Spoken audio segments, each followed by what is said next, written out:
first night's adventure. We made it to, where are we? Columbia Falls, Montana or something like that.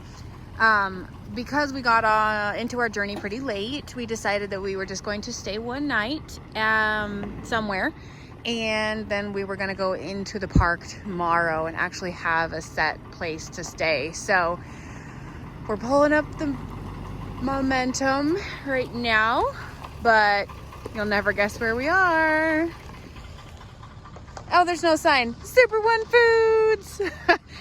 I'm glad certain places like that allow you to stay overnight for a fee. We got settled in here at the Super One, and shortly after that, fridge started beeping. We did some research. I don't know what this code means. I don't like what I saw, but we're trying to figure that out tonight. I really hope that means that our fridge is not going out. Especially on our first night out, but we're figuring it out. So turns out that code is bad. It's a safety indicator. And I went to YouTube and found a fellow RV group. Shout out to the RV Road Ramblers, because they gave us a little fix that we're gonna try and fix. So let me trade you sides, Jared. They said this is like an indicator switch, and the flashing light is letting us know that something's wrong. So we're going to try and reset it with these magnets. And they said that should be pretty like quick fix. And if it trips and then resets again, that means there's something serious wrong. So we're gonna give her a go. Uh-oh, guys. Jared got the light to go off and it came back on. So, shoot, I really hope that we don't have a massive fridge issue on day one. That's really poopers. Okay, so we just plugged the RV into Jared's truck with like the amp converter, started the truck, and now it's doing this, which is pretty. This happens when it like goes from electric and propane. We can't run the truck all night to make sure this fridge is working. So we did get the other code to go away, but now we have this code, so that's no bueno. All right, so after we ran the truck for a little bit, we knew that wasn't an option we could do. It was almost midnight, way past time, but we turned on the generator anyway and let that run for about 10 minutes to try and charge the battery. So basically, I think what happened was the refrigerator has a brain that runs off of DC power from the batteries, and the batteries just got way too low. They got so low that not even the electronic components in the refrigerator could read what was going on. So it was throwing weird codes because the fridge was trying to run, but it didn't have any battery, and so it turned itself off. But once we got batteries charged back up a little bit, it was all good. So well, it started beeping again at 2 a.m. But it was not the strange code that we saw in the beginning. So I think we need a new battery for the trailer. It said low DC, and the only thing that we were running was a fan. Yeah, because we kept everything off last night in a dry dock. So, but I mean, the batteries are probably original from 2016, 2017. So I mean, batteries wear out. That's just something you got to replace. So it's okay. We'll get good ones that'll have a lot of amp hours, so we'll be able to run stuff. And this wasn't a bad place to, if you're staying for one night. Like, it was pretty quiet. Like, our night was just crazy purely because of us. We were the ones being loud at midnight. So I mean, I feel bad for the people that we turned the generator on at 11:30 at night or whatever it was. We were like, oh. I was like, 15 minutes. That's it. We'll turn 15 minutes, charge batteries. People. But trying not to be a dick. Yeah, I don't know. It was a crazy night, but we still had a good first night. Yeah, good night. We just got to our second location where we're gonna stay the night here just outside of Glacier National Park.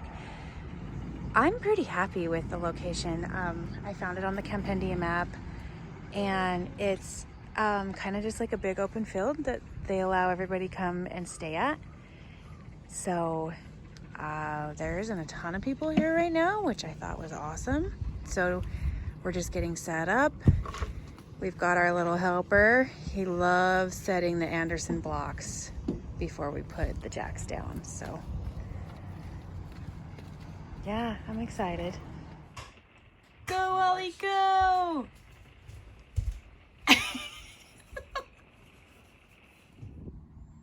Bridge update. It popped more codes. We've had to turn it just off because it kept tripping. We told you that we thought it was a battery issue. Turns out it is. Why is it a battery issue, Jared? These are just lead acid batteries and they're old, and I think they've gotten a memory. So they're draining really, really fast. Plus these are 12-volt batteries, and what we ended up buying are 6-volt batteries. So this is a 6-volt battery, even though it's much, much larger than these 12-volt batteries over here. I'll put them side by side for comparison.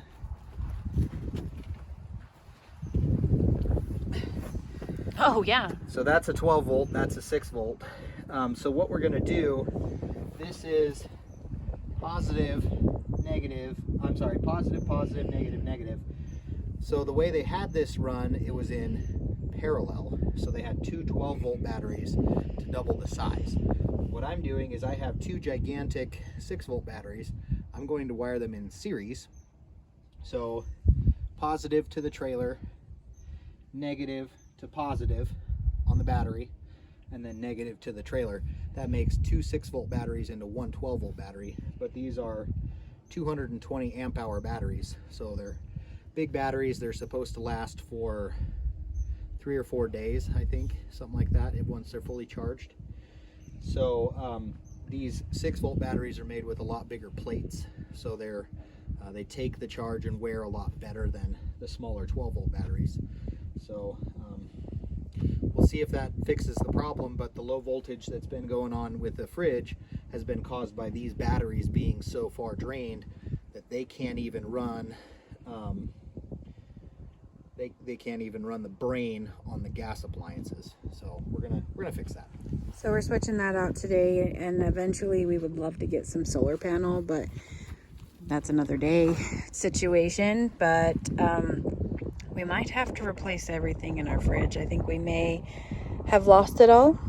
We don't have the heart to open the fridge yet to check. We just got back from a really awesome day in Glacier National Park, and I opened the door and it was in fact beeping. So it could have been beeping literally all day with no power. We have no idea. So it most likely was. Yeah, so we probably lost all of our food. But that's our update on the battery. Okay, moment of truth. We got the batteries rewired. Everything turned right back on.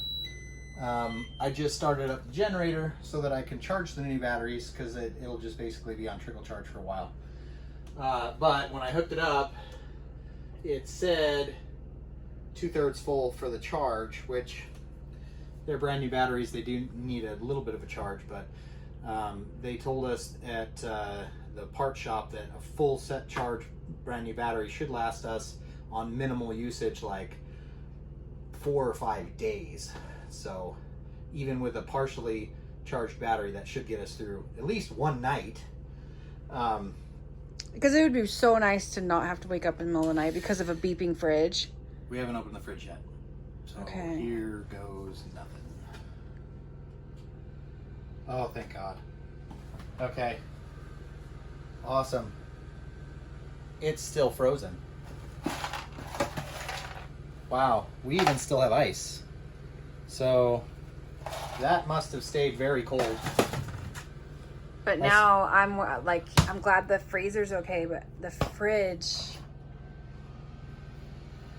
like milk, No, it's still cold. Everything? Yeah, it's still cold. What about the frozen meat I put in last night? Like, is it still? It's thawed, but it's cold. Everything's cold. Oh my gosh, I'm so glad we didn't have to replace $300+ worth of groceries. That's awesome. And then sweet. Crisis averted. Okay, I learned something new, and it's partially probably what killed our battery so fast, but even with this on, the batteries are still should have lasted a little bit longer than they have been. But the very first thing that the guy said was, "Is your antenna on?" And I said, I don't know. How do I know if my antenna's on? And he said, well, behind your TV, there's the little port where the antenna plugs in. That's what powers the antenna. And that thing will constantly search for TV programs around you. And it is a huge drain on power. So if you're on battery power and you don't know this little button right here, it's either going to be a green or a red light. If that light's on, that will suck your batteries clean and dry faster than just about anything else. Was ours on? And ours was on the whole time. It's been on. And I didn't even know that you could or should turn it off. So that's going to stay off unless we're actually watching TV. But I didn't know that this is just constantly searching around for signal for the TVs. So that can stay off because we're not even using the TVs. What a good tip for other RVers that are using TV, though. I had no idea. You know, if you didn't already know that is ruining your battery, basically. So now we have two 6-volt batteries. We've got 220 amp hours battery capacity. Once they get filled up, we should be able to run minimal power for 4 to 6 days. So we'll see how that works out. But if it'll get me through the whole night, I'll be happy.